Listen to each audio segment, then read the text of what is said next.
JEE cat gate इसके अंदर हर साल 57 लाख बच्चे अपीयर होते हैं। मैं तो मतलब मेरी शर्म के मारे मेरी आंखें झूल गई। और वो लड़की नहीं तो जनता जानना चाहिए कि जब पूरी सिस्टम है तो लीक होता ही क्यों है? क्वेश्चन पेपर लीक या कोई भी भ्रष्टाचार क्यों होता है? क्योंकि डिमांड है। 5 लाख 10 लाख 30 लाख 35 लाख दे कर लोग क्वेश्चन पेपर दे रहे हैं। लोग लग रहे हैं। हाँ। पेपर सेट ना करो, सेट ही मत करो ना। अगर हम सेट नहीं करेंगे तो फिर एग्जामिनेशन कैसे होगा? के लिए एनटीए का फॉर्मेशन हुआ, तो ये जो पूरी व्यवस्था है ये बिगड़ी कैसे और कहाँ से इसमें ग्लिचेस आए? मैं आश्चर्यचकित था कल परसों जब आपसे बात करी कि अपन इस पे पॉडकास्ट करते हैं, तब मैं अब तक जो बताया मैंने यही सोचा था भी डालेंगे ना किसी पे भी तो ये सारा आ जाएगा कि NEET UG structural and policy reforms done by the government. तो क्या गारंटी है कि अगली बार जो कोई मिनिस्टर बनेगा उसके अंतरकाल में ये कोई लीक नहीं होगा? अब ये कह रहे हैं कि जेंजी आ गए हैं, जेंजी को ज्यादा लड़की समझ कर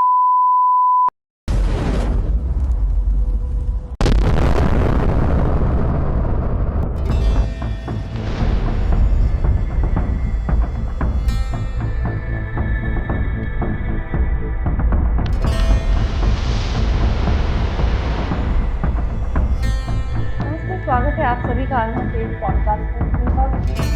जो हो रहा है हमारे देश, आज हम सीधा मुद्दे पे आएंगे और सीधा हमारे लेफ्टिनेंट कर्नल मनोज कुमार सिन्हा से बात करेंगे।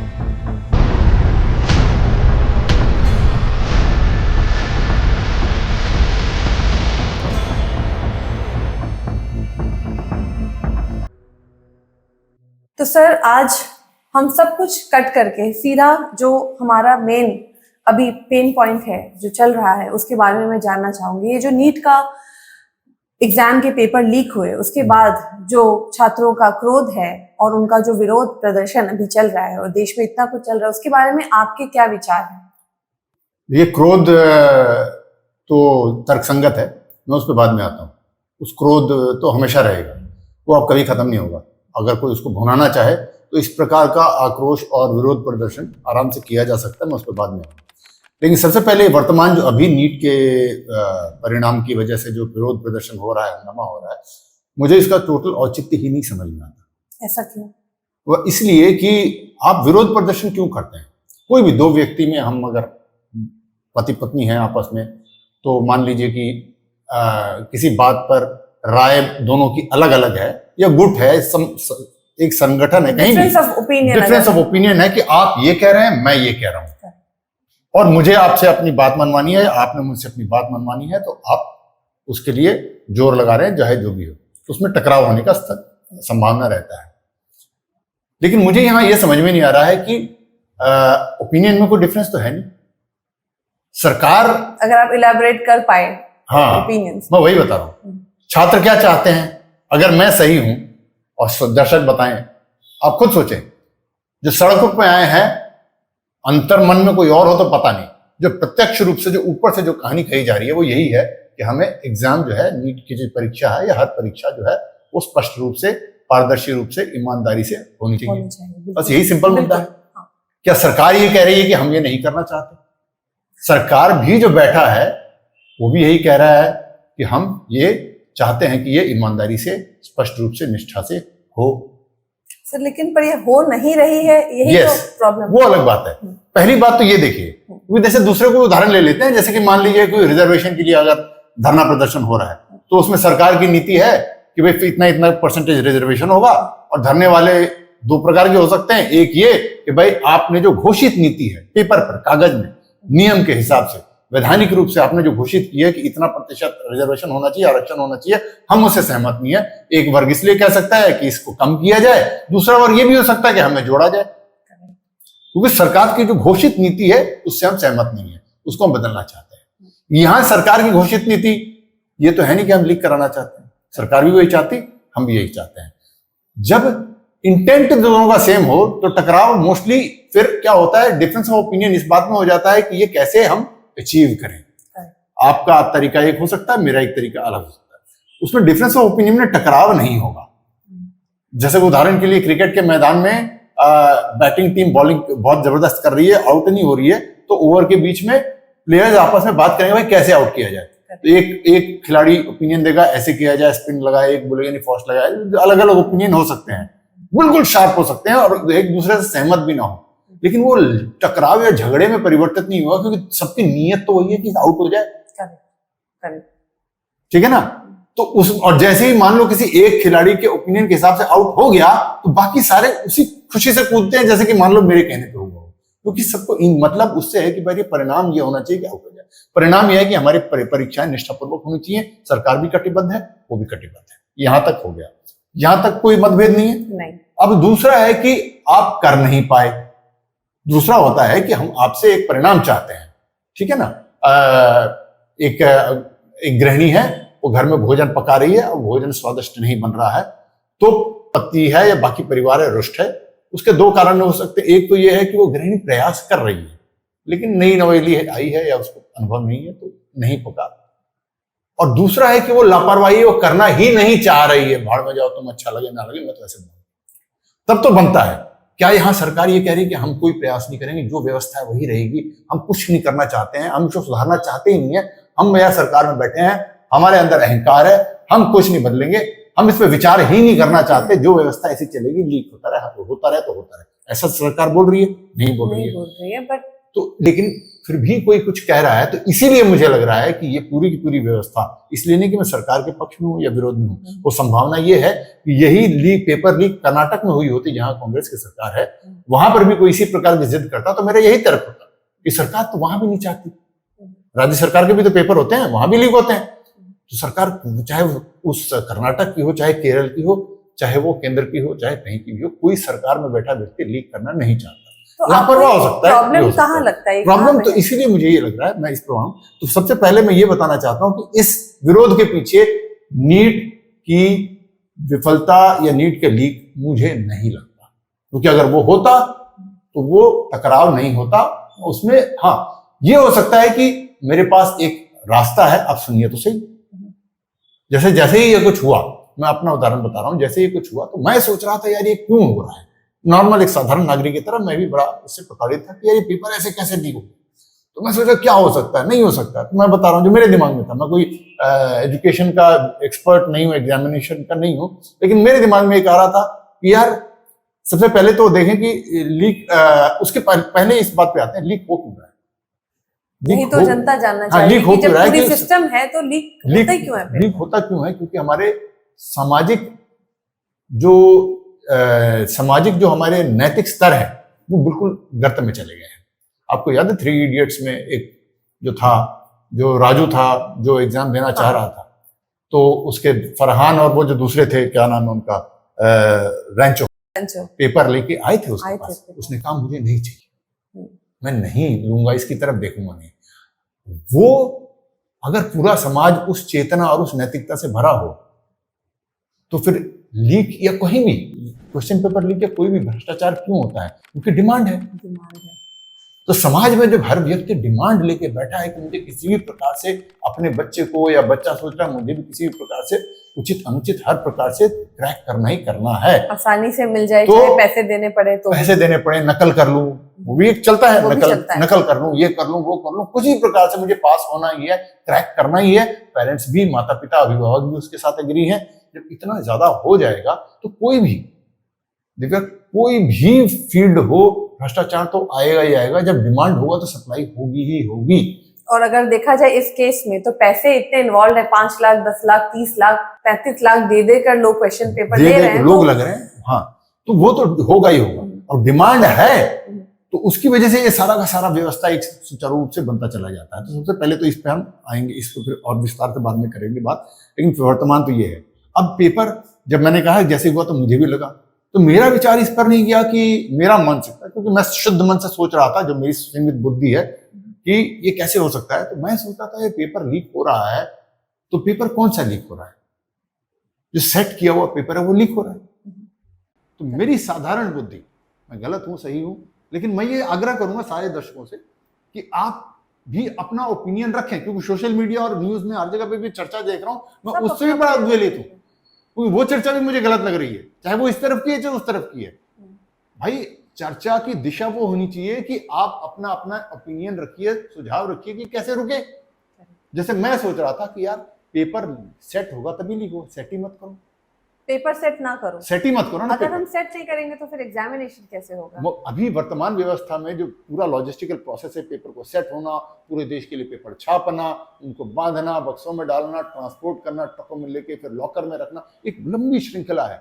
1 महीना पहले पेपर सेट होता है और 1 महीने लीक पहले करने लीक वाले भी के होता पास 1 महीने का समय है, बीच में पूरे चेन में से, पाइपलाइन में से कहीं भी वो लीक कर हो सकता है और पहुंचा सकता है, तैयारी करने वाले के पास भी समय है। मैं कह रहा हूं पेपर ही सेट मत करो 1 महीना पहले।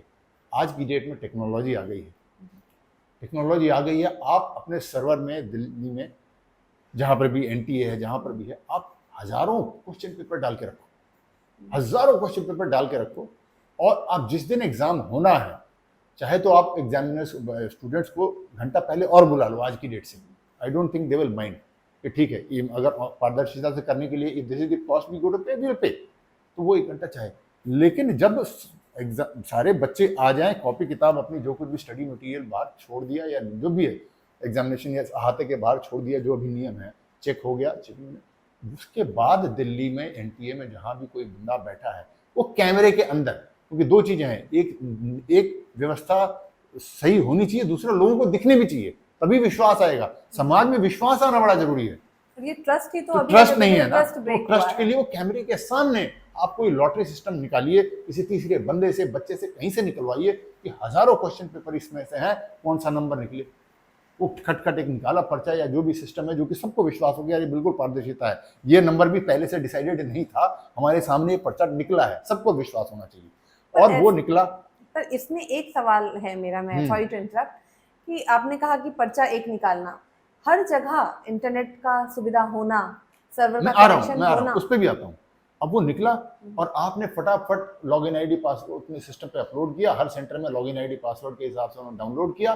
प्रिंटर्स की, इंडस्ट्रियल लेवल प्रिंटर की जरूरत पड़ेगी, क्योंकि फटाफट फिर प्रिंटिंग में टाइम लगना चाहिए, तो वो गवर्नमेंट इंतजाम कर सकती है, आउटसोर्स भी कर सकती है वेंडर्स को, heavy duty industrial level printer लगे और वहां पर प्रिंट हो, और जो लोग प्रिंटिंग वाले में है वहां भी फुल कैमरा हो, वहां भी एक न्यूट्रल बंदा आए लास्ट मिनट में, जो डिसाइड पहले से ना हो, चाहे वो पुलिस थाने का हो, चाहे किधर का हो, इधर का उधर, उसको एक दिन पहले नहीं पता होना चाहिए कि मेरा इस सेंटर में नंबर पड़े, उसको ये पता होना चाहिए कि मेरा सेंटर में कहीं ना कहीं जाना है, सुबह उसको भी बताया जाए 5 बजे, 6 बजे, 10 बजे, कि 6 बजे कि भाई अब तू वहां पहुंच जा, है ना, दिल्ली के अंदर, मुंबई के अंदर, तो जिससे कि हम गुट ना बना पाए। आप मैं हमको पहले से पता, हम ही 4 बंदे हैं तो हम गुट बना लेंगे, हमें पता है ये 5वां कौन आ गया नया, तो उस प्रकार से पूरी पारदर्शिता करने के साथ कैमरा वैमरे सबके साथ लेके, और उसके बाद फिर छपे और बढ़ जाए। अब आपके प्रश्न आता है कि अगर इंटरनेट ना हो, उसका भी एक दूसरा है कि आप यही सारे आजकल एक पेन ड्राइव में आप हजारों क्वेश्चन पेपर डाल सकते हैं, और वो पेन ड्राइव आप जिस व्यवस्था में अभी पेपर सील हो रहे हैं, लीक हो, जिस व्यवस्था में सील हो रहे हैं, उसी व्यवस्था के हिसाब से, सिक्योरिटी के हिसाब से आप वो पेन ड्राइव पहुंचा दीजिए हर जगह पर, और फिर वही व्यवस्था में आप पर्चा निकलवाइए कि उस 1000 10,000 जितने पेपर हैं उसमें से 4555 नंबर का पेपर लॉगिन आईडी पासवर्ड तब मैसेज किया जाए उनको, उसके पहले वो खुल भी ना पाए पेन ड्राइव, वरना मेरी तरफ से खुल भी जाए तो यार 10,000 पेपर है, पढ़ ले बच्चा, वो तो ऐसे ही पास हो जाएगा, 10,000 मतलब पूरा सिलेबस हो गया, पूरा सिलेबस हो गया, मेरी तरफ से तो ओपन भी हो तो क्या दिक्कत है, 10,000 पेपर है भाई, पढ़ ले, लीक कर दिया पेन ड्राइव, लीक भी हो गया तो क्या दिक्कत है, अब उसमें से आया कि भाई 4555 नंबर वाला निकालो और प्रिंट कर दो, प्रिंट करके बांट। ये मैं विचार कर रहा था, मैं ये नहीं कह रहा हूँ यही सोल्यूशन है, बट मैं चाहता हूँ कि मीडिया, सोशल मीडिया, जितने भी लोग हैं, खासकर एजुकेशन सेक्टर में एग्जामिनेशन करने वाले में, टेक्नोलॉजी से जुड़े हुए जितने लोग हैं, वो इससे भी बेहतर सोच पाएंगे। तो मेरा सबसे अनुरोध है कि आप अपने विचार और चर्चा की दिशा ये पकड़िए, सुझाव चाहे कुछ और हो, लेकिन आप समाधान बताइए ना। If we focus on the problem will grow. If you focus on the solution only, then the solution will grow. Right now, everybody is focusing on the problem only. So वो हमारी, मेरे को उससे बड़ा वो है, अगर उसके बाद आप निकालिए ये हो जाएगा। अब ये मैं सोच ही रहा था, तो अब ये मैं सोच रहा था, उसके बाद हम आएंगे कि सरकार ने क्या किया, मैं वापस उस पर आता हूँ, ये पूरी व्यवस्था बिगड़ी कैसे।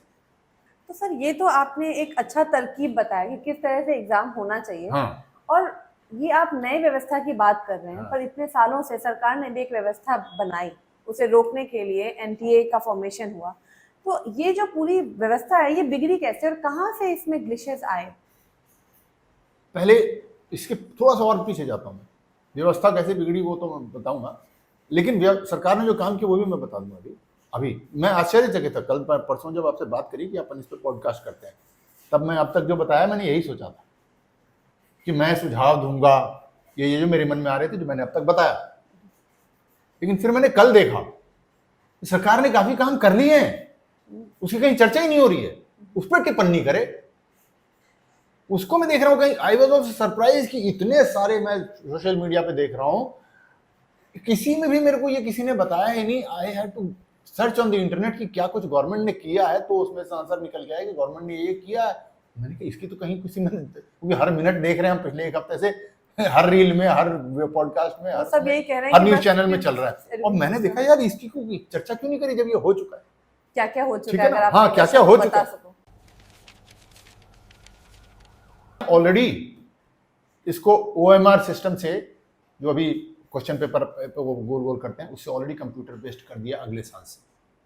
अगले साल से करेंगे। हाँ, इस साल तो फटाफट करना था, देयर वाज नो टाइम कि पूरा सिस्टम ओवरऑल किया जाए, सरकार ने ऑलरेडी कर दिया है। तो पेन एंड पेपर से जो एग्जाम लिया जाता था OMR शीट पे, वो अब फेज आउट हो गया है, अगले साल से नहीं होगा।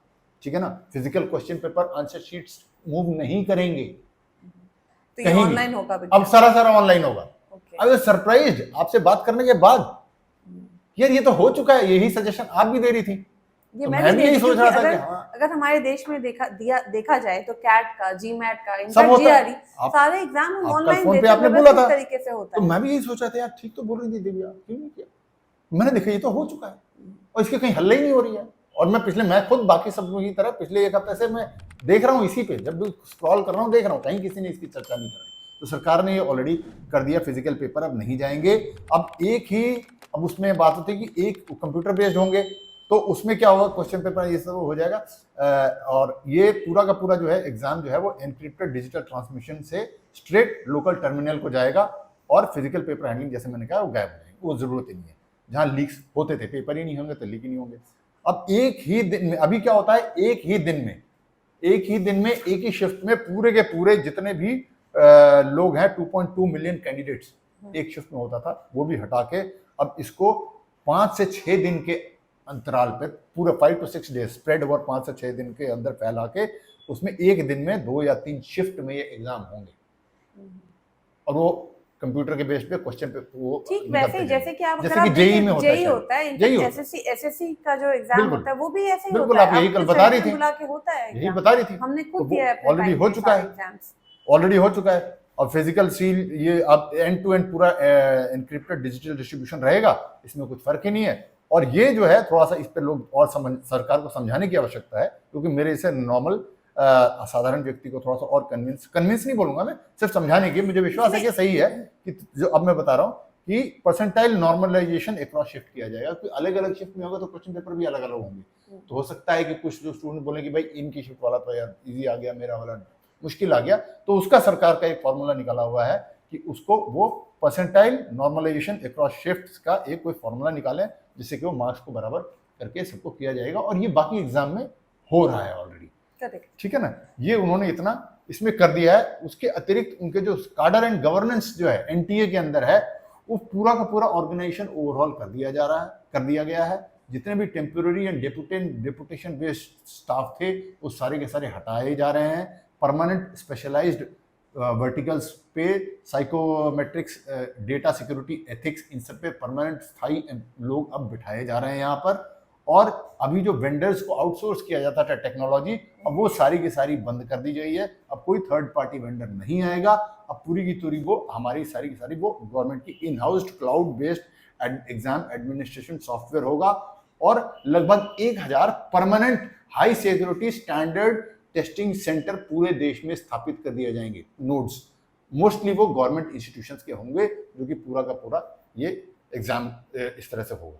एक सवाल मैं यहाँ पूछना चाहूंगी। हाँ जी। ये आपने जो बताया, ये बहुत अच्छे तरीके से आपने बताया कि किस तरह से लीक हुआ, और गवर्नमेंट ये सब प्लान कर रही है जो अगले साल से वो इम्प्लीमेंट करेगी।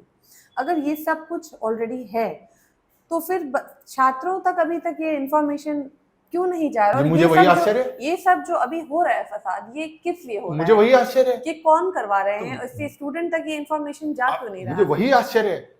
छात्रों को छोड़िए, मुझे नहीं पता था।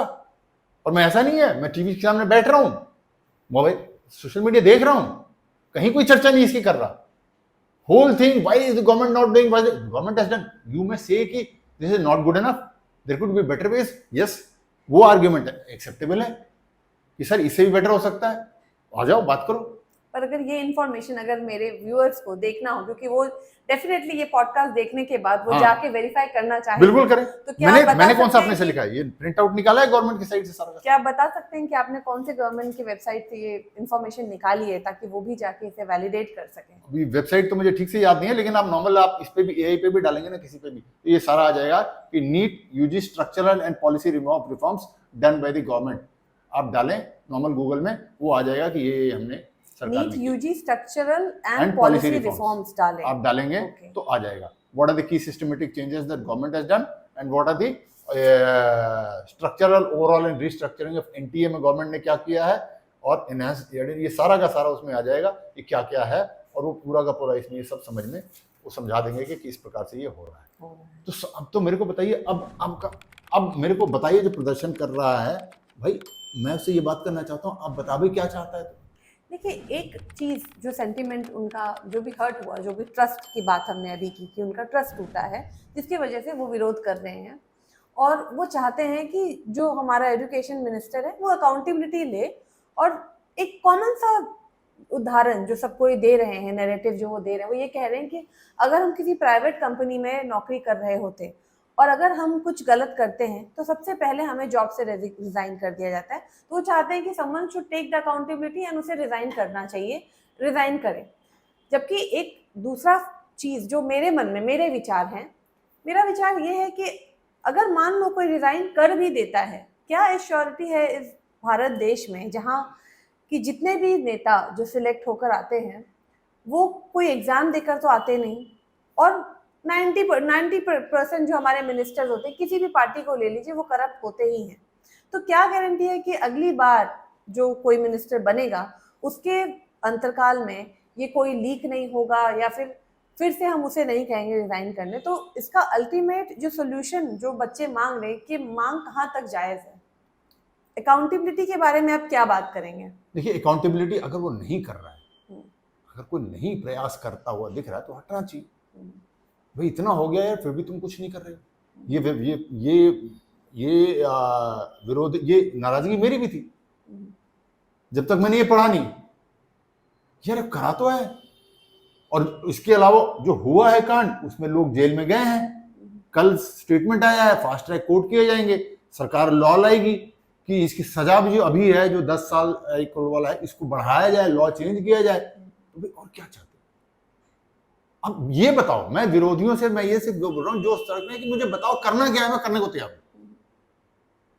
अगर मैंने सिर्फ दोबारा उस उदाहरण पे आ जाता हूँ, जो पत्नी खाना नहीं बना रही है, वो कुछ भी बनाए, प्रयास भी कर रही है, फिर भी बोलो ना, फिर भी वो उसका पति बोले ना ना ना, तो इसका मतलब फिर भोजन नहीं है, फिर इसका मतलब अब बहाना ढूंढ रहा है, डिवोर्स देने का चक्कर उसका कहीं और लगा हुआ है, या तो उसको बाहर से खाना मंगा के खाना है। हाँ नहीं, उसका फिर वो है बहाना ढूंढ रहा है कि मुझे इससे अलग होना है, बहाना भोजन है, वो बस किसी और महिला के चक्कर में पड़ा होगा, या कोई वेस्टेड इंटरेस्ट है उसका, जो बात बात में मीन मेक निकाल रहा है, नमक कम है, ये कम है, भोजन नहीं है इशू कुछ और है। अब इसीलिए अब मैं किसी पर ध्यान नहीं दे रहा था, मैं सिंसियरली जो लोग विरोध पे आए थे मैं उनको मान रहा था, और जो दूसरे उनके विपक्ष में जितने लोग आ रहे हैं, स्टेटमेंट दे रहे हैं, मैं भी उनको भी सोच रहा था पता नहीं सही है नहीं सही है। लेकिन अब ये देखने के बाद अब मुझे बाध्य नहीं बोलूंगा मैं, लेकिन इसके अलावा कोई चारा नहीं रहता है मेरे पास ये मानने का कि उसके विरोध में जो लोग कह रहे हैं कि इसके पीछे कारण कुछ और है।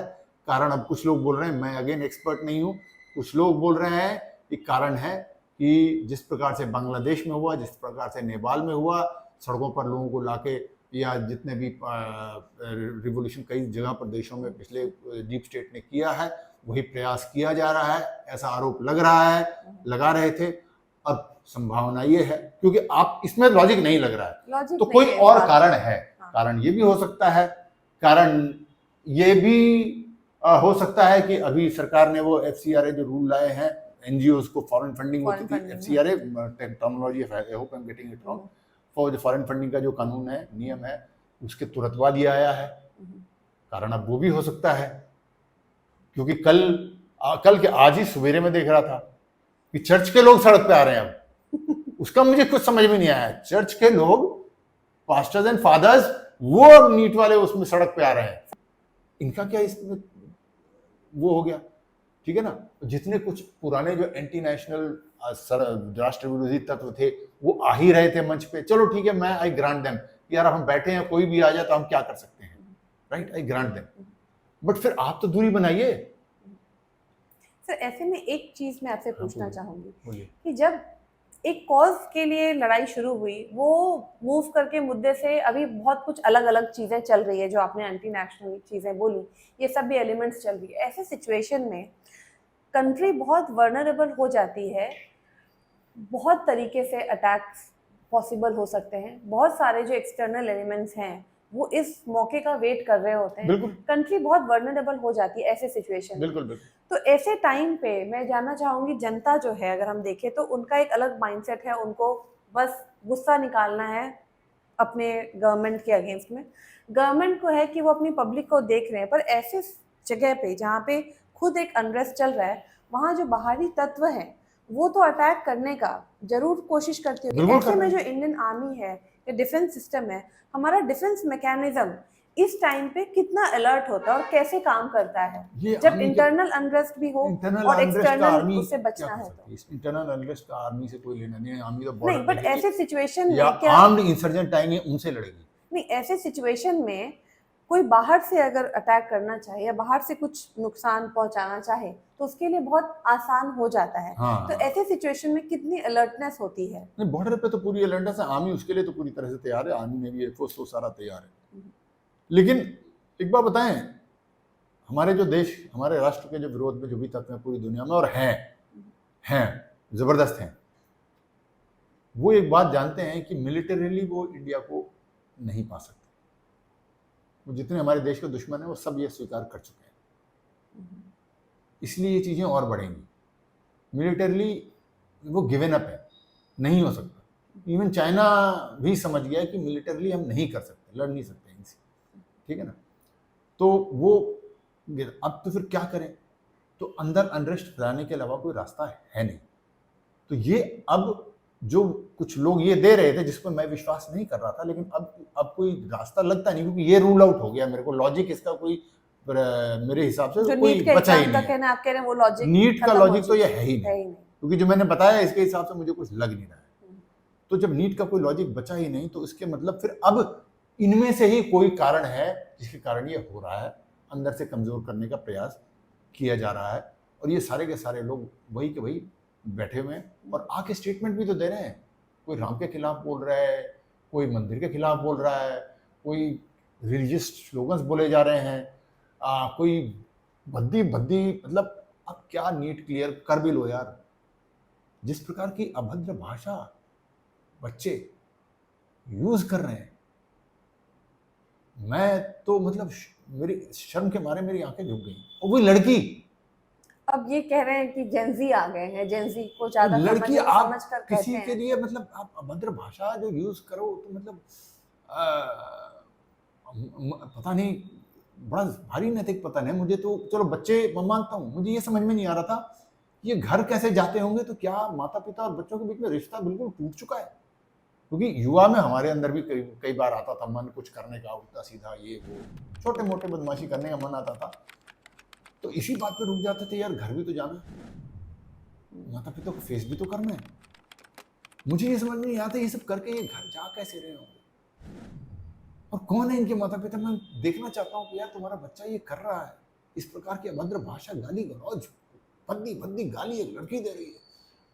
वो कौन सी माँ है यार, कौन सा वो पिता है इसको शर्म तुम्हारे डूब जाने का मन नहीं करता? उसकी बेटी ये कर रही है, बेटा बेटी दोनों है, लेकिन फिर भी you can say I am wrong, I am prejudiced, but लड़की देती है तो ज्यादा खराब लगता है। नारी अभद्र भाषा प्रयोग, तो मुझे बड़ी, ऐसा क्यों है? पर क्योंकि नारी को चरित्र का वो बनाया गया है ना, उस नारी को सृष्टि में, हमारे देश में चरित्र का ज्यादा बड़ा पिलर नारी को दिया गया है। उसके अंदर ये ज्यादा सामर्थ्य है चरित्र को वहन करने का, निर्वाह करने का। आज की बात नहीं कर रहा हूं मैं, ऐतिहासिक रूप से देख लीजिए, पुराने जमाने से सतयुग से लेके अभी तक चोर डाकू राक्षस ये पुरुष ही रहते हैं ना हमेशा। युद्ध कौन करे, इतने लड़ाई हुआ मार दिए, पूरे वॉर हो गए, ये हो गया, कौन कर रहा था? पुरुष ही करते हैं ना हमेशा। क्रिमिनल हमेशा कौन रहते थे? पुरुष ही रहते थे। वो नारी जब आती तो बड़ा लगता है, तुम कैसे यार।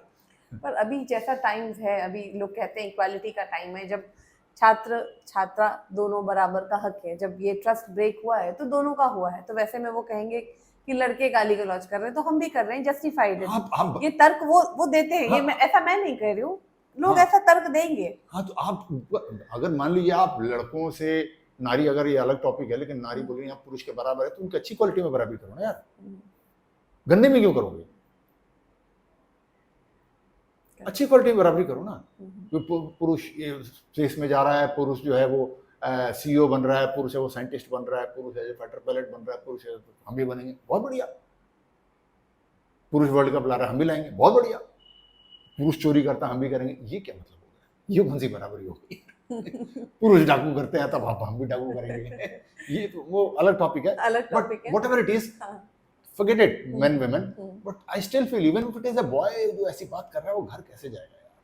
और उसको कौन से वो माता पिता हैं जिसके घर में नहीं, बात हो रही है कि सोल्यूशन पे आना चाहिए कि सोल्यूशन क्या है, तो इस चीज को सोल्यूशन रिजॉल्व प्रॉब्लम करने का। नहीं, सोल्यूशन प्रॉब्लम का होगा ना। Correct. प्रॉब्लम ये नीट अब है ही नहीं, प्रॉब्लम कुछ और है। और अब क्या उसमें बता से ये जो सकते हैं बाहर वाले problem क्या प्रॉब्लम है? है, और एक और बता रहा हूँ मैं, इस देश में प्रॉब्लम फैलाना बहुत आसान है। कैसे? क्योंकि हमारी शिक्षा व्यवस्था, जो व्यवस्था या सामाजिक व्यवस्था जो सक्सेस की है, वो फ्लॉड हो गई है। कैसे? ठीक है ना। अब ये शिक्षा पे वापस आते हैं। इसके ये सारी की सारी शिक्षा व्यवस्था ज्ञान के लिए होती है, सिर्फ ज्ञान के लिए। मूल आधार तो वही होना चाहिए।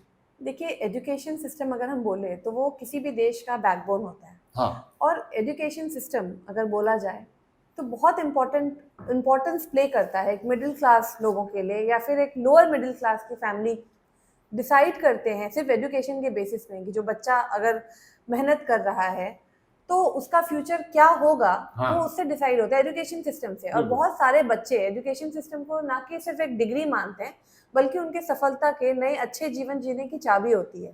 तो वैसे में अगर एजुकेशन सिस्टम को लेकर ही अगर ट्रस्ट ब्रेक हो यहाँ के लोगों का, और जब ब्रेक होता है तो सिर्फ पेरेंट्स छात्र का नहीं होता, उनके साथ उनके माता पिता का भी होता है। सबको।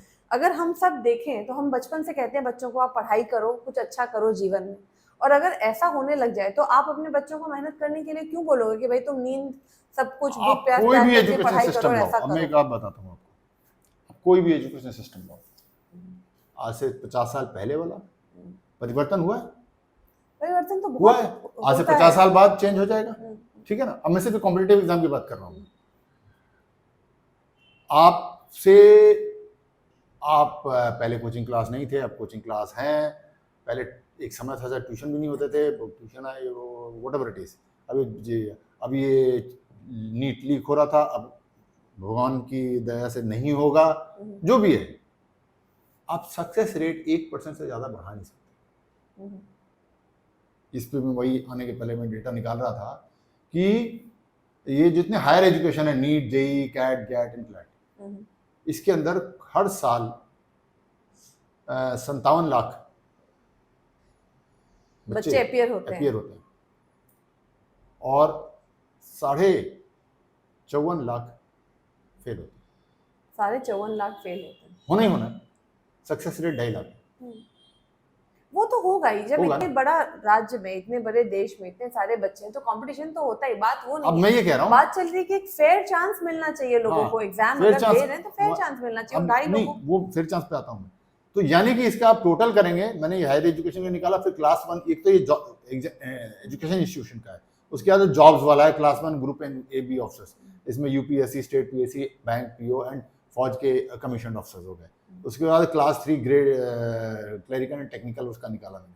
फिर लोअर लेवल जो है, जिसमें फौज के जवान, कांस्टेबल्स, पियंस वगैरह आ गए, एंड लास्ट ये सब का टोटल अगर निकालते हैं ना, तो 5.95 करोड़ लोग हर साल अपीयर होते हैं, और 5.95 लाख सिर्फ सफल होते हैं। यानी कि 5.9 करोड़ लोग, 99.1% फेलियर होता है। अर्थात जब भी रिजल्ट निकल रहा है इस देश में, अब ये मान के चलिए मातम है।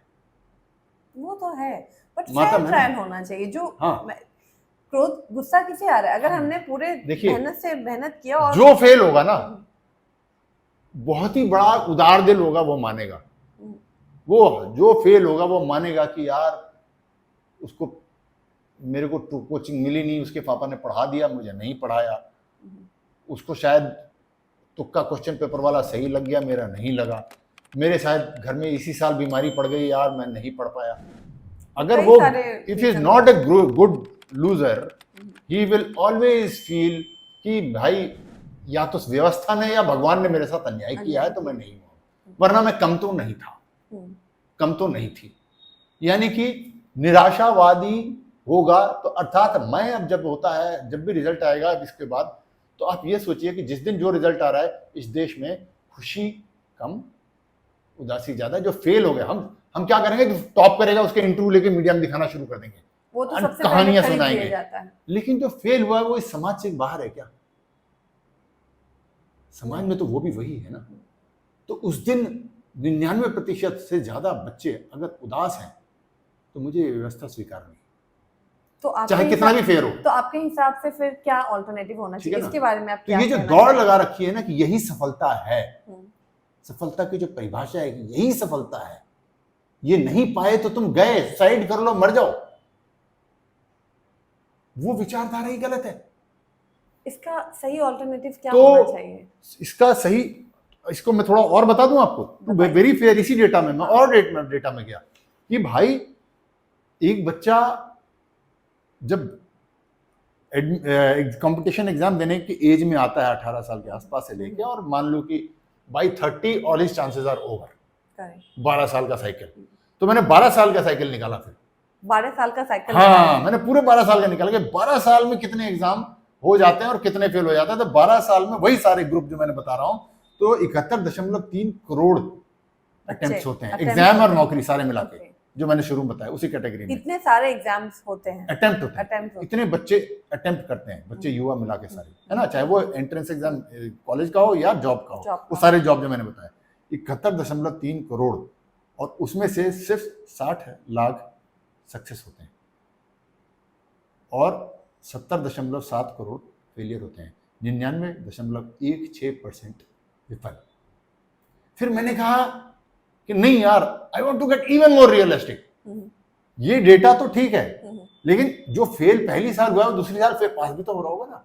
हाँ बिल्कुल। तो भाई उस बंदे को मैं टोटल फेलियर में क्यों जोड़ रहा हूं मैं, राइट? तो मैंने कहा कि यार इसको अब तुम निकालो कि जो पास हो जाए उसको आउट करो इसमें से, उसको तो सक्सेस माना जाए ना भाई, तो ये परसेंटेज थोड़ी कम आ जाएगा। हाँ, तो ये जो मैं फेलियर रेट बता रहा हूँ थोड़ा कम हो जाएगा। I just wanted to feel कि यार let me find out good इसमें से, इतना डिप्रेसिंग डेटा को थोड़ा कम किया जाए डेटा। तो इसमें फिर क्या आया कि उसके बावजूद ओनली डिफरेंस वाज कि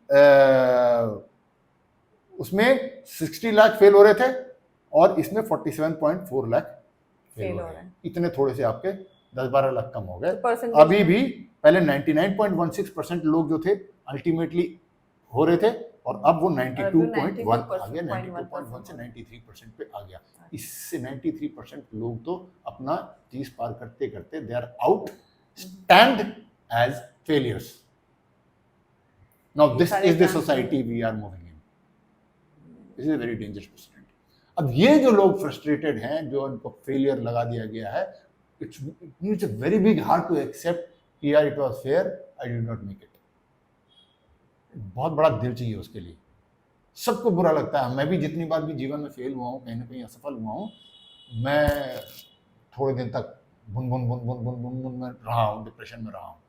पर अभी तक तो लोग यही कहेंगे ना सर कि जो फेयर ट्रायल का चांस ही नहीं मिला, तो ये परसेंटेज बहुत ज्यादा है।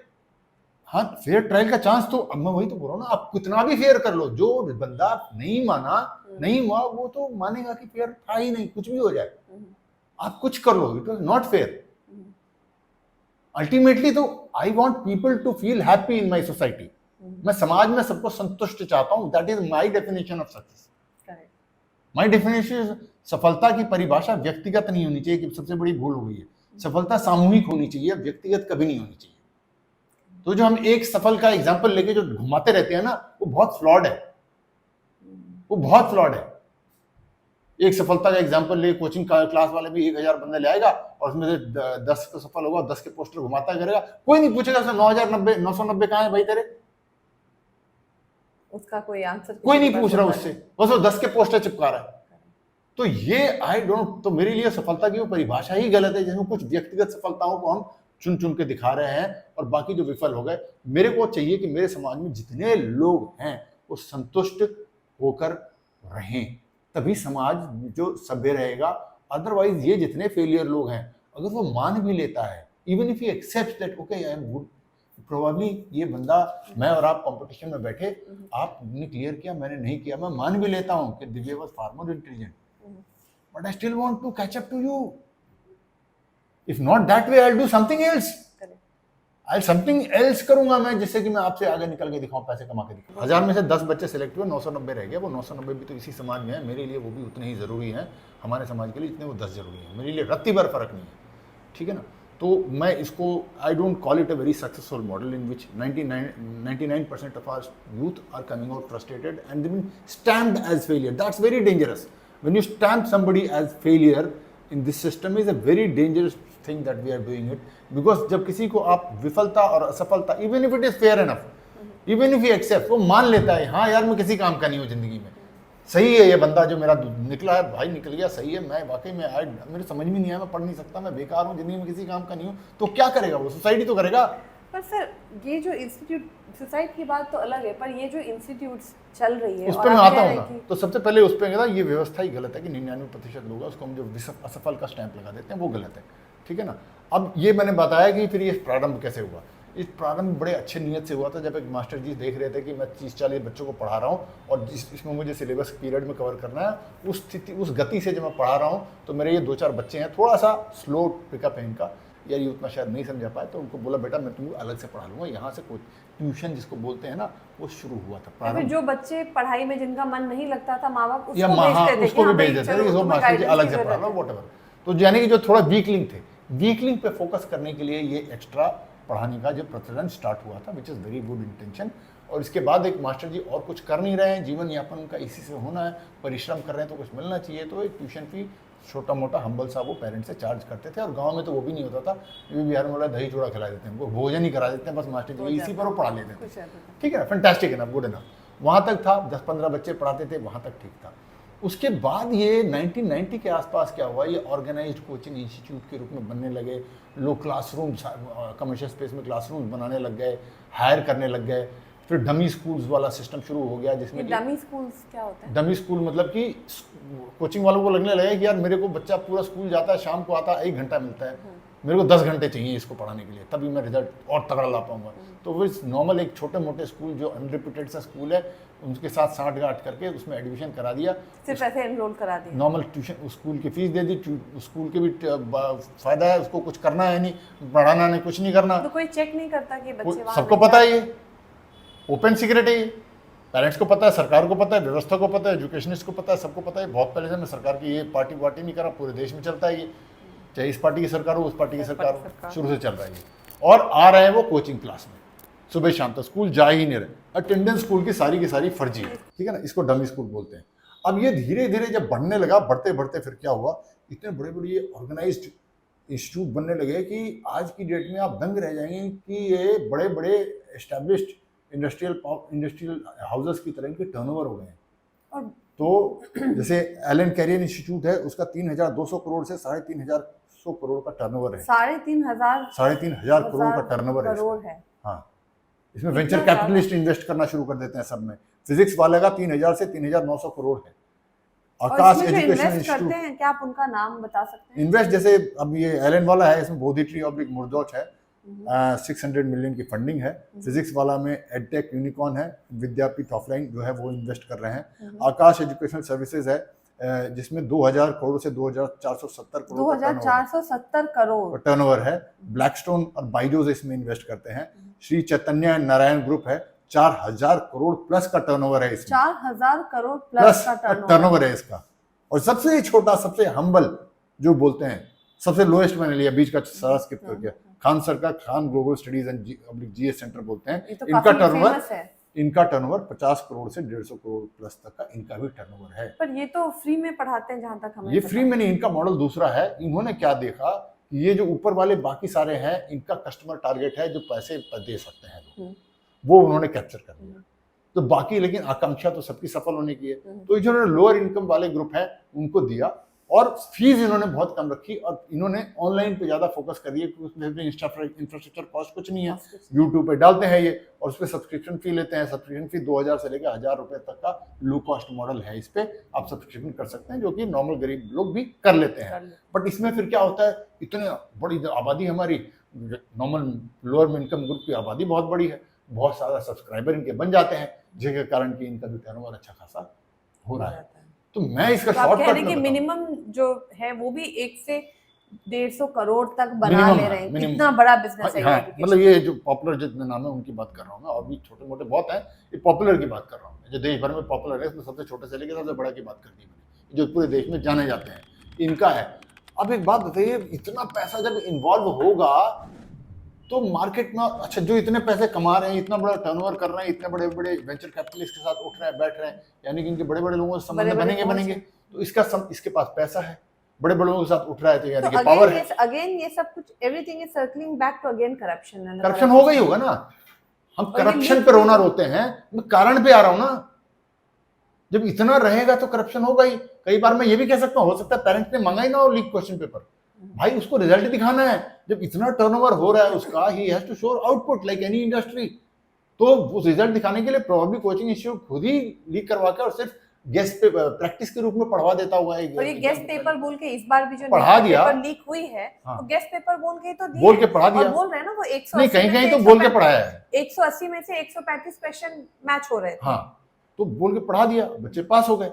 अब उसको he will still recover it without कि अब एक बार वो निकाल देगा अपने बोर्ड पे, मेरे इतने सारे बच्चे पास हो गए, टॉप कर गए, ये वो सेलेक्ट हो गए, टॉप इसमें आ गए, तो अगले साल फीस को बढ़ा लेगा ना आपने। और एक बात बता रहा हूँ, पूरे देश में सबको बता रहा हूँ मैं, 99% बच्चे जो है सक्सेसफुल नहीं होने वाले। आप 99% पेरेंट्स और बच्चों की बात कर रहा हूँ, आप पता क्या कर रहे हो, आप वो 1% के पैसे दे रहे हो। उनको भी पता है कि ये बच्चे नहीं फेल होने वाले हैं, वो सिर्फ सपना दिखा रहे हैं, बेच रहे हैं आपसे पैसे लेने के लिए, क्योंकि सीट्स तो उतने ही हैं जितने हैं, वो तो नहीं वो टॉप वाले को कभी कभी कम भी कर देते हैं। वो देख लेते हैं स्कूल में कौन टॉप कर रहा है, अगर आप इतने आए हैं सीबीएसई रिजल्ट में, हम आपको एक्स्ट्रा दे देंगे। या वो एंट्रेंस टेस्ट लेते हैं ना, उसमें जो टॉप करते हैं उनको वो थोड़ा कम कर देते हैं वो लोग, है ना, और बोलते हैं कि ठीक है ये आपको हम कर रहे हैं because you have top as an reward. वो आप निकाल कहां से रहा है? बाकी 99% बच्चे जो है ना, you are paying for them, please understand this. इसीलिए ये झूठी जो मृगमरीचिका बना रखी है कि सफलता सिर्फ यही है, और जो इसमें नहीं हुआ उसके माथे पर डाल देंगे stamp, you have failed, is a very very dangerous thing for this society. I am not bothered about 10 students, मेरे लिए 1000 के 1000 इस देश के जितने करोड़ बच्चे हमने बताए, मेरे लिए एक एक बच्चा ज़्यादा सब जरूरी है। हर एक बच्चा कोई भी डिप्रेस्ड नहीं होना चाहिए, right, as far as possible. No system can be foolproof, but let us aim for that, whether we achieve it or not. But पूरा देश, पूरे देश की लीडरशिप, समाज की व्यवस्था चिंतन इस दिशा में करे कि हमारे देश का जहां तक हो सके कोई भी बच्चा जो है वो निराश ना हो। तो उसके लिए फ्री के सपने दिखाना बंद करें, वास्तविकता में जिए। बच्चों को भी बता रहा हूं मैं कि आप चलें और आप अपनी देखें कि आप में क्या सामर्थ्य है। और आज की दुनिया में ऐसा नहीं है कि only education and degree are making money. Even if you know step out of the education की यार मेरे से ज्यादा नहीं हो रही, मुश्किल हो रही है, 10वीं के बाद साइड में निकल गया और उसने अपना कोई काम पकड़ लिया, वेल्डर पकड़ लिया, ये पकड़ लिया, सब्जी की दुकान खोल ली, whatever it is, whatever he wants to do, there are examples that they have reason. If you work hard in a particular business you can rise. It's never a final thing जो हमारे age में होता था, if you not made it by the age of 30 you can never go up then again. Now at any age you can make a jump. Right? As की कोई ऐसे पाबंद रही नहीं है। Anybody can, you can make a jump and it's happening. You are trying. If you tomorrow आपके education का क्या इससे लेने देना जो आप YouTube चैनल चला रही हैं? If tomorrow it crosses to 10 million subscribers, you have done. जिसका एजुकेशन से कोई लिंक नहीं है, and which a lot of people are doing it. So is there in every other business. So let's stop this. कि यही सफलता है और यही असफलता है। स्टैम्प हटाएं, स्टिग्मा हटाएं, फालतू की इस दौड़ में ना पड़े। और शिक्षा का भी और अगर आपने पढ़ाना भी है तो प्लीज आप अंडरस्टैंड करें कि आप जो है शिक्षा आप बच्चा आपका सरवाइव करे, कोई काम बड़ा नहीं, कोई काम छोटा नहीं होता है। जैसे कि मैं बताता हूँ ना कि अगर हमको समाज में आपको लगता है कि सफाई वाले का काम छोटा है तो बंद कर दो।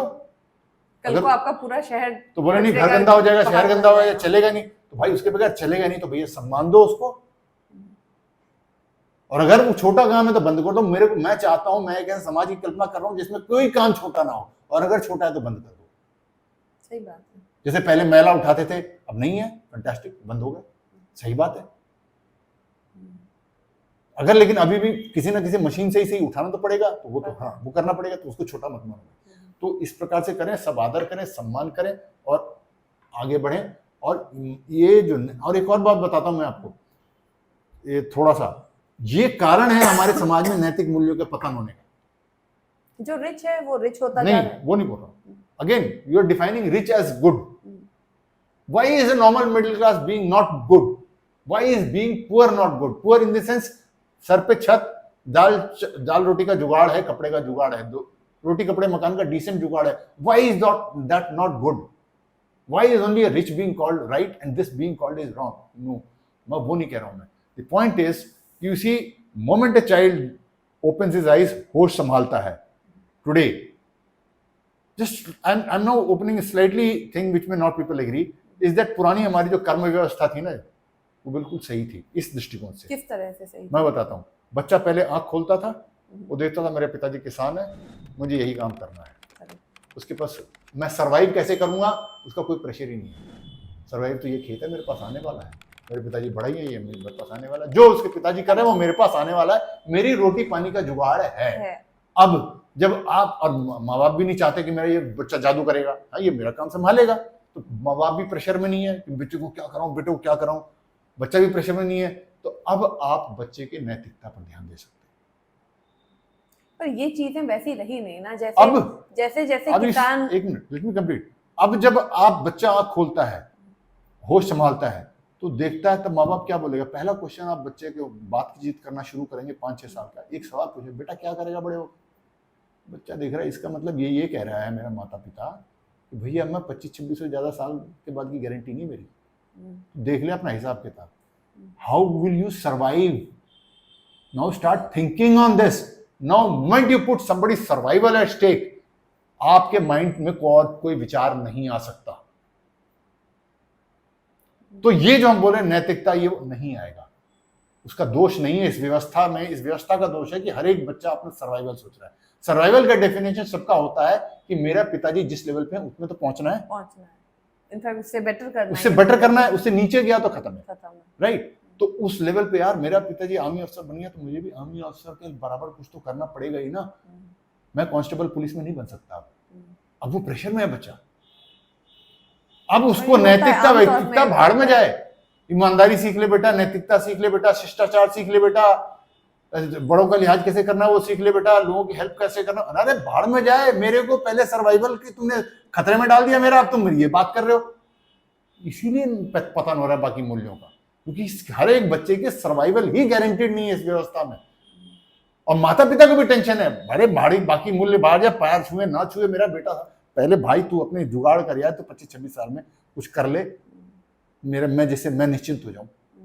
ये माता पिता की भी चिंता है, बच्चे की भी चिंता है। Every other person is every other priority in life takes a back seat, and that is why all this thing which is happening, moral disintegration, ethical disintegration is happening, because that is no more a priority. क्या आपको ऐसा लगता है ये life बहुत fast paced हो रही है, सबको सब कुछ बहुत जल्दी चाहिए, जिसकी वजह से ये yes, obviously उसी का रिजल्ट है ना, ये उसी का रिजल्ट है ये। So we have to, that's another topic for another day. We have to redefine what success is. We have to redefine what values is. And हम जिस तरह समाज में सही और गलत को हम इज्जत करते हैं, नहीं करते हैं, वो हमारी गलत है। वो सारी की सारी चीज़ें सही करने की बहुत ज़्यादा आवश्यकता है। पैसों को जो हमने मान सम्मान देना शुरू कर दिया है, किसी भी कीमत पे पैसा ला रहा है तो हम इज्जत दे रहे हैं। पहले ऐसा नहीं होता था। Coming back to again that कर्म व्यवस्था, पुराने जमाने में हमारे पूर्वजों ने व्यवस्था बनाई थी, क्यों बनाई थी? ब्राह्मण शिक्षक है, दरिद्र है, लेकिन सम्मान मिलेगा सबसे ज्यादा। व्यापारी वर्ग जो है धनी हो सकता है, लेकिन सम्मान उसको नहीं मिलेगा ब्राह्मण वाला। तो उसी प्रकार से मैंने 2 बताए अब आप आज की डेट में जो पैसे वाला है उसी को सम्मान भी है, पैसा है तो पैसे के साथ मटेरियल बेनिफिट तो आई, घर बंगला गाड़ी तो आई गया, सम्मान भी उसी को, तो फिर बाकी के पास बचा क्या? वो ब्राह्मण अपने चरित्र के लिए सिर्फ सम्मान दिया जाता है। ब्राह्मण मतलब I am not talking of caste, anybody who was of that nature, so उसको सिर्फ उसके चरित्र के लिए। ऋषि जो जंगल में बिल्कुल कोई पैसा नहीं, कुछ नहीं, नथिंग, बट उसके आगे राजा भी नतमस्तक होता था, नॉलेज के लिए उसको होता था, तो उसके आगे राजा प्रजा सब झुकते थे। तो ठीक है ना, कुछ तो मिल रहा है ऋषि को, सम्मान मिल रहा है यार, मैंने फैमिली नहीं पाली, मैंने पैसा नहीं पाला, मैंने कंफर्ट नहीं पाला, I am getting the respect of the society. Now if you are not giving anything to that man, if you are giving everything only on one criteria, how much money he's got, how much, which power position he's got, तो बाकी सारे डिसइंसेंटिवाइव हो गए ना, बाकी में कोई incentive ही नहीं रहा, तो ऑनेस्टी में कोई इंसेंटिव बचा ही नहीं, इंटीग्रिटी में कोई इंसेंटिव बचा ही नहीं, सीधा साधा ईमानदार आदमी होने में इंसेंटिव बचा ही नहीं, किसी भी हाल में हमें ऊपर पहुंचना है। और दूसरा, अगर हम गलत काम करते हैं तो अपमान होगा ही नहीं, समाज तिरस्कार करेगा ही नहीं। पहले डाकू जंगल में क्यों रहते थे, बिहार में क्यों रहते थे? पुलिस से बचना इस वन कारण, दूसरा कारण ये था कि समाज में उसकी कोई रहने नहीं देगा, उसकी अपनी मां बोलेगी मर जा, मेरा मुंह मत दिखा, डाकू बन गया मेरा बेटा। अभी डॉन हमारे पड़ोस में रहता है, भाई रहता है यार, शान की बात है, we are very proud that भाई lives in my society. So if this is the incentive we are giving to people who got money, come what may, then children will follow. Why are we blaming the children? Everybody will follow. The new generation opens its eyes. This is what is being respected. Let me try and become that.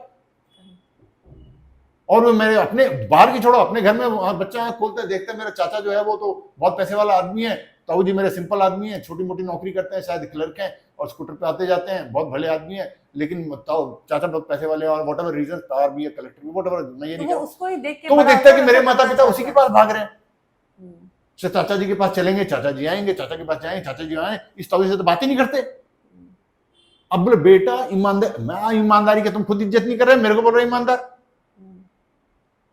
तो ये हमारा पूरा का पूरा जो व्यवस्था है नैतिक, जो पता नहीं ना, we have to first get this right.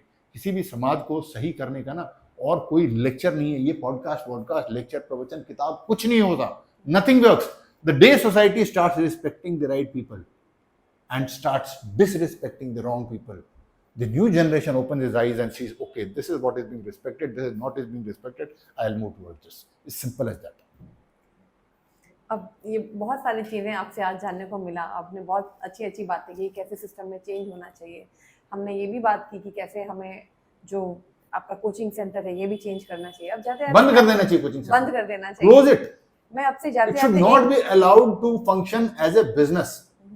That humble master ji in his home with 15-20 student से ऊपर ये नहीं जाना चाहिए। कोचिंग सेंटर खोल रहा है, फ्रेंचाइजी भी खोल रहा है। Can you imagine Virat Kohli opening a franchise office कि मैंने अपने जैसे 5 फ्रेंचाइजी खोल लिए, मैं बैंगलोर से कह रहा हूँ दिल्ली तुम एक खिला लो, चेन्नई तुम भी एक खिला लो, पंजाब तुम भी एक खिला लो। Is it possible? Teaching is a skill, how can you create a duplicate of yours? People are creating duplicates here कि मेरा एक फ्रेंचाइजी वहां पढ़ा दो, वो मेरा ही है। अरे आपके जैसे कैसे हो जाएगा वो? How can you create a singer like you, player like you, dancer like you? ये सारे जो स्किल सेट होते हैं वो आप इतने घंटे प्रैक्टिस करके तब आपके अंदर आता है, तो that obviously you can not replicate, उसका रेप्लिका आप बना ही नहीं सकते, वो मेहनत से ही आता है। प्रैक्टिस करके आए, गॉड गिवन आए, बट है एक बंदे का ना। How can you make a franchise of this? अगर आपको कल से इंडिया एग्जामिनेशन सिस्टम को रीडिजाइन करने की अथॉरिटी मिल जाए तो आप सबसे पहले कौन सी 3 चीजें इंप्लीमेंट करेंगे? सिर्फ 3 चीजें। मेरे हिसाब से अभी जितना सरकार ने किया है, मेरी सीमित बुद्धि के हिसाब से, आई am not an expert of that domain, जो अभी सरकार ने किया है, आई थिंक अभी जो नीट वाला है, I think that is fair enough. उसमें मुझे एग्जामिनेशन में मैं नहीं चाहता ज्यादा हो, क्योंकि कोई भी व्यवस्था एग्जामिनेशन में वो 99% को फेल करेगी। और अगली बार जब ऐसा कुछ हो, जो तो सरकार ने व्यवस्था बदल दी, पर अकाउंटेबिलिटी की जहां बात आती है, जिसके पूरे मुद्दे पे बात हो रही है, तो अकाउंटेबिलिटी के लिए आप क्या चेंज करना चाहेंगे? अकाउंटेबिलिटी में आपको देखना पड़ेगा, इजी लर्न इफ समबडी, एक बात बताऊं मैं आपको, वो व्यक्ति जिसने गलती करी है या उसके दायित्व के कारण उसके में एक चीज गलत हो गई है, अगर वो उससे सीख रहा है, फील कर रहा है कि ये गलती हो गई है, तो उस चीज को सुधारने का सबसे ज्यादा प्रोबेबिलिटी एंड कैपेबिलिटी उसके पास है, ना कि एक अलग नए व्यक्ति के पास है। तो उस बच्चे को खुद चेंज करना चाहिए। हाँ नहीं, जो बोल रहे हैं ना ये प्रोफेसर, इसको मंत्री को निकाल दो, इसको निकाल दो, मैं उसकी बात कर रहा हूँ। अगर वो नहीं सीख रहा है, इनकैपेबल है, then he should be thrown out. XYZ any minister. But if there is someone who's learnt the bitter pill, उसको सुधारने का सबसे ज्यादा वही है, क्योंकि वो देख चुका है ना, गलती कर चुका है, गलती कर चुका है, वो जानता है, वो ज्यादा तो इसके हिसाब से उसे अपनी गलती को स्वीकारना चाहिए और फिर स्वीकारना उसको चाहिए, सुधारना चाहिए। अगर नहीं सुधार रहा तब हटा देंगे ना, तब हटा देंगे।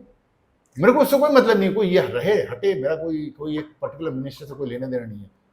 बट अगर नहीं कर रहा तो है। I was also angry, what is he, why मैं न्यूज़ चैनल देखा, कल देखा यार, किया तो इतना किया है।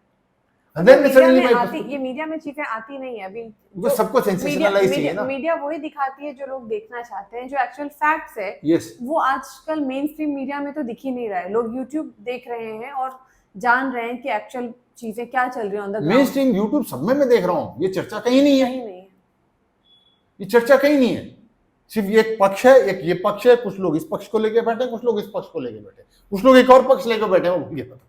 कुछ लोग ये भी बोल रहे हैं कि ये बीजेपी का किया हुआ है, बीजेपी का किया हुआ है, वो व्हाटएवर रीजंस, वो कारण पता क्या बता रहे हैं, एक चीज मैं बताऊं जो कारण बताऊं क्यों बोल रहे हैं बीजेपी का। बोला बीजेपी जो वो E20 से मुद्दा से हटाना चाहती थी, तो ये करवा दिया उन्होंने। एक चीज मैं आप पूछना चाहूंगी, जब ऐसी चीजें होती है, हाँ, दो पक्ष अलग अलग ओपिनियंस लेकर बैठे हैं, तो ऐसे स्टेट में फाइनल जो है जजमेंट, जैसे अगर हम कह रहे हैं, अगर मान लो अभी नीट का ही ले ले, अगर हमने कहा कि ये नीट का प्रॉब्लम पेपर लीक हुआ, तो again NTA was there, NTA ने सीबीआई के साथ मिलके पूरा इसमें इन्वेस्टिगेशन किया और पता किया हाँ भाई ये गलत है, ये कल्प्रिट है, इसके ऊपर ये सजा होनी चाहिए, हो रही है, जो व्यवस्थाएं बदलनी है बदल देनी चाहिए। पर जब दो पार्टी इस तरह से लड़ रहे हैं तो इसका क्या सोल्यूशन है? जैसे उसमें तो सुप्रीम कोर्ट आ जाती है, व्यवस्थाएं आ जाती है कि हाँ भाई ये करना, डू एंड डोंट्स है, पर ऐसे में जब सरकार भी कुछ गलतियां कर रही है और पब्लिक भी कुछ गलतियां कर रही है, तो ऐसे में कौन संभालेगा और कौन इन चीजों को, झगड़ों को? पूरे समाज को परिपक्व होना पड़ेगा, पूरे समाज को परिपक्व होना पड़ेगा। एक और मैं बता रहा हूँ, there will never be an ideal व्यवस्था, कोई भी आइडियल नहीं हो सकती, हर एक व्यवस्था में फ्लॉज रहेंगे ही रहेंगे, ठीक है ना। डेमोक्रेसी में भी फ्लॉज है, जब डेमोक्रेसी की वजह से होता है, कई लोग बोलते हैं कि चाइना हमसे आ गई इसीलिए कि हमारा डेमोक्रेसी का पंगा नहीं है, सरकार कुछ भी कर सकती है without waiting for the how it will be taken political fallout, and that's why they are progressing fast, which is kind of right also, but उसका भी अलग है, तो सबका रहेगा। बट इतने सारे लोग, अगर सड़क पे हर साल हम लोग इतने करोड़ों लोग विफल होके आएंगे, that's not a very happy situation for me. मुझे वो 10 लोगों की वाहवाही और ऑ में नहीं हूं मैं, दैट पीपल जो 1% सक्सेसफुल हो रहे हैं, मैं उनकी महिमा मंडन से ज्यादा मुझे ये 99% बच्चे जिनके माथे पर आपने लगा दिया यू आर फेल, मुझे इसकी चिंता ज्यादा है। हमें कुछ ना कुछ व्यवस्था में परिवर्तन होना चाहिए। ये जो बोलते हैं ना, वो जन दीवार में पिक्चर था, लिख दिया तेरे हाथ पे, है ना, तेरा बाप चोर है ना, तो यहाँ पर लिख दिया तू फेल है, ये मिटाना है। और शायद इसी स्ट्रेस के वजह से जो बच्चे सुसाइड कर रहे हैं, इनफैक्ट नीट के एग्जाम देने के पहले हमने देखा कितने सारे 21 बच्चों में से कितने बच्चे नीट के एग्जाम देने के पहले आउट ऑफ मतलब एंजाइटी वो सुसाइड करें, तो कितने प्रेशर में होंगे वो बच्चे जिन्होंने ऐसा स्टेप लिया। इसको हमने समाज ने बना क्यों दिया जीने मरने का सवाल, जीने मरने का सवाल क्यों बना दिया? And it's never the end of the road यार, you can always come back. मैं खुद बता रहा हूं, मैं I did miserably in 11th and 12th, miserably in 11th and 12th, and मेरे पिताजी ने बोला कि हो गया तेरा, नहीं तो मैं भी वही इंजीनियर डॉक्टर फलाना ढिमकाना सपने लेके बैठा था। और मैं फिर पिताजी ने बोला एयरफोर्स की लाइन में लग गए, एयरमैन मतलब एयरफोर्स का सारे एवरी रिस्पेक्टेबल है, बट अगर आप क्लैरिफिकेशन चाहते हैं तो just to be very clear, like जैसे फौज में जवान होता है ना, सिपाही वाला, वहां पर चला गया। बट फिर मुझे लगा कि यार हाँ ठीक है, करना चाहिए, तो फिर हमने पढ़ाई करी, ग्रेजुएशन करी, फिर सीडीएस की तैयारी करी, कमीशन ऑफिसर बन गए। ना बनते तो भी ठीक था, क्या दिक्कत है, वो भी रिस्पेक्टेबल काम है यार, क्या दिक्कत है, वो भी रिस्पेक्टेबल काम था, ये भी रिस्पेक्टेबल काम है। एक जाते जाते एक आखिरी सवाल आपसे पूछना चाहूंगी सर, उन स्टूडेंट्स के लिए आप क्या कहना चाहोगे जिन्होंने सालों तक ऑनेस्टली प्रिपरेशन किया, लेकिन अब उनका सिस्टम पर ट्रस्ट हट चुका है? माना कि देखिए अब माना कि ये व्यवस्थाएं बदल दी सरकार ने, ये सब चीजें होगा, पर ट्रस्ट ये जो बच्चों का हुआ, इनफैक्ट कुछ बच्चे तो अब ऐसा कह रहे हैं कि हम आगे से, गवर्नमेंट कुछ करती नहीं, अगर हमें ऐसे सड़कों पे आना पड़े हम आगे से वोट नहीं देंगे, ये नहीं करेंगे। तो जो ट्रस्ट ब्रेक हुआ है, तो वैसे स्टूडेंट्स को आप क्या बोलना चाहेंगे कि उन्हें क्या सोच रखनी चाहिए? बहुत रास्ते हैं। यू आर इन, मैंने अब तक नेगेटिव करी, बट पॉजिटिव इज आज की दुनिया में ये कुछ एग्जाम्स क्लियर करने के अलावा जिंदगी में बहुत रास्ते हैं। मैं मानता हूँ आज से 40 साल पहले देयर वेरी फ्यू एवेन्यूज, बहुत कम रास्ते थे, यही करो नहीं तो खत्म है। आज की डेट में बहुत रास्ते हैं, बहुत व्यवसाय है, बहुत एंटरप्रेन्योरशिप आप खोल सकते हो जिसमें कोई पढ़ाई लिखाई की ज़रूरत नहीं है। आपके अंदर बुद्धि है, आपका किसी से कोई कंपटीशन नहीं है। Just go ahead, open a venture, open anything. You don't have to have a new brilliant startup idea also. Conventional businesses are the most stable businesses. रोज दाल चावल रोटी, किराने की दुकान चलेगी, सब्जी की दुकान चलेगी, दवाई की दुकान चलेगी, ठीक है ना। सर्विसेज जितने भी हैं, सर्विसेज सेक्टर में अगर आप लोगों के बारे में, इलेक्ट्रिशियन का काम रहेगा ही रहेगा, बिल्डर का काम रहेगा ही रहेगा, कारपेंटर का, ये सारे के सारे काम रहेंगे ही रहेंगे। मास्टर एनी ऑफ दो स्किल्स, एंड समाज से हाथ जोड़ के बोलता हूँ भाई, किसी भी स्किल वाले को छोटा मत समझना यार। ये मतलब अच्छा तू ये करता है क्या, प्लीज डोंट डू दैट यार, you making a crime. Let people live respectably in whatever profession they do. Let the premium only be on honesty and integrity. Whatever work he is doing it, in whatever he is doing it, let the premium be on honesty and integrity, not money and power and position. They will build that kind of a society. Everybody is going to feel happy, and that is how cosmos works. Please understand. If today there is a seed, I'm giving an example. एक बीज है जो मिट्टी में गया है, किसी बड़े पेड़ का बीज है, मिट्टी में गया है, अब जर्मिनेट होना शुरू होता है और उसके अंदर जितने भी कण मल्टीप्लाई हो रहे हैं, एटम्स एंड मॉलिक्यूल्स बन रहे हैं, वहां पर हर एक एटम मॉलिक्यूल के ऊपर हमारे मनुष्य जैसा कोई विकृत मानसिकता वाले मानव समाज का चला जाए। सुन, तू फूल बनना, फूल ही बनना, तू फ्लावर, बाकी नहीं बनना। फ्लावर में ही इज्जत है भाई, वो फ्लावर ना बने तो फ्रूट बन जाना, बस that is what it is, और नहीं बन जाना कहीं गलती से। अब हर एक वो उसमें से जितने बन रहे हैं बीज में से, हर एक बंदा बोला ना मैं फ्लावर ही बनूंगा, तो भाई तना कौन बनेगा, टहनी कौन बनेगा, पत्ता कौन बनेगा, नीचे जड़ फैल रही है जिसका कोई फोटो भी नहीं लेने वाला है। जो भी पेंटर फोटो लेते हैं, ये लेते हैं, जो भी रोमांसाइज करते हैं वो तो ऊपर ही ऊपर करते हैं ना, उसकी तो कोई फोटो भी नहीं है, कीचड़ में रहने वाला है वो कौन बनेगा? क्या उसके बगैर वो पेड़ संभव है? समाज का प्रत्येक वर्ग के बगैर समाज संभव नहीं है। तो कृपया करके किसी को बड़ा किसी को छोटा ना करें, सबको पूर्णतया सफल मानने दें। हर एक व्यक्ति का जो सामर्थ्य है, जो उसकी नियति है, उसके अनुरूप आप चलें, अपने सामर्थ्य के अनुरूप आप उसको हासिल करें। मैं ये नहीं कह रहा हूँ परिश्रम ना करें, आपको अगर लगता है कि आप में सामर्थ्य है, आप उसके लिए संघर्ष कीजिए, अपने सामर्थ्य पे पहुंचिए। जो नहीं है, आप बिना मतलब, ये इसलिए नहीं कि वो बड़ा है, आप किसी और चीज के लिए बने हैं, वो कीजिए ना यार, वो कीजिए आप। I was very disappointed and dejected when I could not make to the next rank in army. As I told you, every failure shatters you. I was shattered for a few months, and I was not. But then I suddenly felt कि यार, because my definition of success is not achievement. My definition of success is contribution. तो मैंने कहा यार मैं और कैसे contribute कर सकता हूँ? तो मैंने कहा I can move out and contribute ना। और मैं बाहर आ गया हूँ, और आज मेरी जो भी है समाज में, देश में बोल रहा हूँ, चल रहा हूँ। Trust me, दिव्या, आज मेरे को वापस कोई ऐसा विधान बदल दे सरकार, calling you back and giving you that rank, I will not take it at any cost. What I achieved outside, जो मैंने बाहर मान सम्मान कमाया है यहाँ पर, वो किसी भी रैंक से ज्यादा कमाया है। So life didn't stop there ना, you look otherwise man, you may be destined for greater things. That is how destiny works. You feel, you choose that this is the destination of your life. You're trying very hard, but a roadblock comes in between. You're not able to move ahead. Please try your best, and then maybe what God means, भगवान चाहता है कि तुम इस तरफ देख भाई।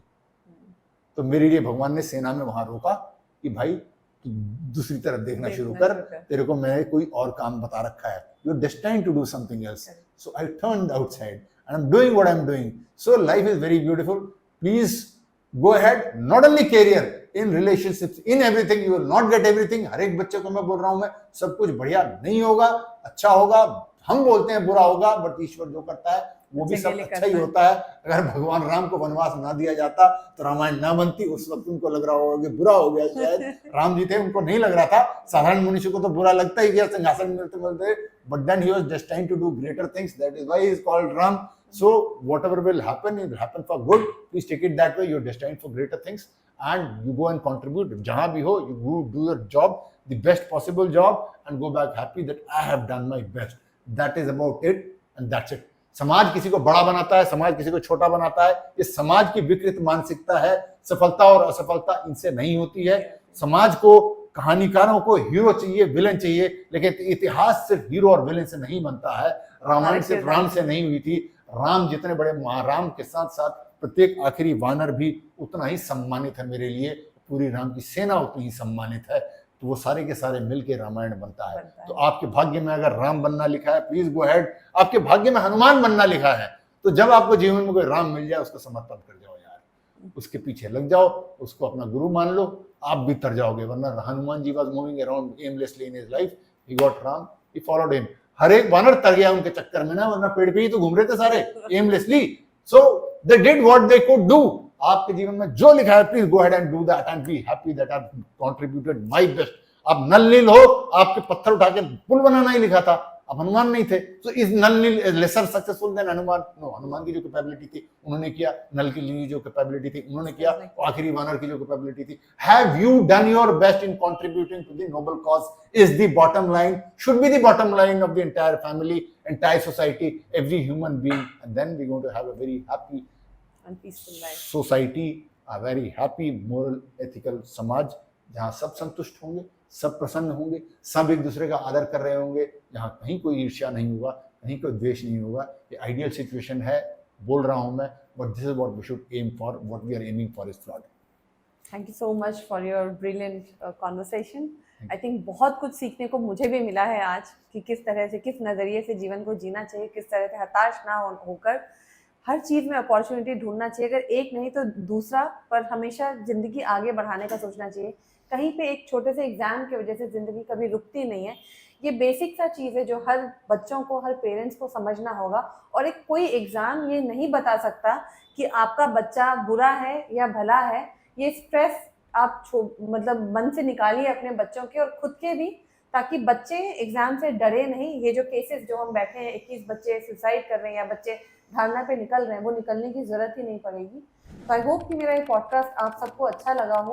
Please ऐसे और पॉडकास्ट देखने के लिए मेरे चैनल को सब्सक्राइब कीजिए और वीडियो को ज़्यादा से ज़्यादा लोगों तक शेयर कीजिए, ताकि लोग एक्चुअली प्रॉब्लम के बारे में ना डिस्कस करके प्रॉब्लम के सोल्यूशन के बारे में बात करना सीखें और करना शुरू करें। Thank you so much.